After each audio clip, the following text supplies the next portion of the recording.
ഗുണ്ടകളെ കൊണ്ട് തോറ്റു. ഗുണ്ടകളെ കൊണ്ട് സാധാരണക്കാർക്ക് നമ്മുടെ നാട്ടിൽ ജീവിക്കാൻ പറ്റാത്ത അവസ്ഥയാണ്. ഞാൻ ഈ ഒരു വിഷയം തിരഞ്ഞെടുക്കാൻ പ്രധാന കാരണം കഴിഞ്ഞ ദിവസം തിരുവനന്തപുരം ജില്ലയിലെ നഗരൂരിൽ നടന്ന ഒരു വാർത്ത ശ്രദ്ധയിൽപ്പെട്ടതോടെയാണ്. റേഷൻ കടയിൽ ജോലിക്ക് വരാൻ വിസമ്മതിച്ചതിന് നഗരൂരിൽ യുവതിയെ 2 പേർ ചേർന്ന് ആക്രമിച്ചു. പ്രതികൾ നിസ്സാരക്കാരല്ല. റൌഡി ലിസ്റ്റിൽ ഉൾപ്പെട്ട കല്ലമ്പലം ബൈജു എന്ന് വിളിക്കുന്ന ബൈജുവും കൂട്ടാളി ആദേശ് എന്നിവരാണ് യുവതിയെ ആക്രമിച്ചത്. ബൈജുവിന്റെ ക്ലിമാനൂരുള്ള റേഷൻ കടയിൽ ജോലിക്ക് വരാൻ യുവതി വിസമ്മതിച്ചതിന് കഴിഞ്ഞ ദിവസം രാത്രി യുവതിയുടെ വീട് ആക്രമിക്കാൻ പ്രതികൾ ശ്രമിച്ചിരുന്നു. നാട്ടുകാർ ഓടിയെത്തിയതിനെ തുടർന്ന് പ്രതികൾ ഓടി രക്ഷപ്പെടുകയായിരുന്നു.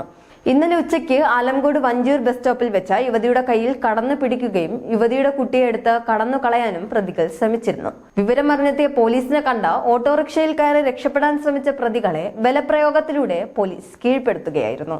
പിടിവലിക്കിടയിൽ പ്രതികൾ 2 പോലീസുകാരെയും മർദ്ദിച്ച് പരിക്കേൽപ്പിച്ചിട്ടുണ്ട്. പരിക്കേറ്റ പോലീസുകാർ ഇപ്പോൾ നിലവിൽ ചികിത്സയിലാണ്. നമ്മുടെ നാട്ടിൽ ഗുണ്ടാശക്തി വർദ്ധിച്ചുകൊണ്ടിരിക്കുന്നു എന്നതാണ് ഈ സംഭവത്തിൽ നിന്ന് നമുക്ക് വ്യക്തമായി മനസ്സിലാക്കുന്നത്.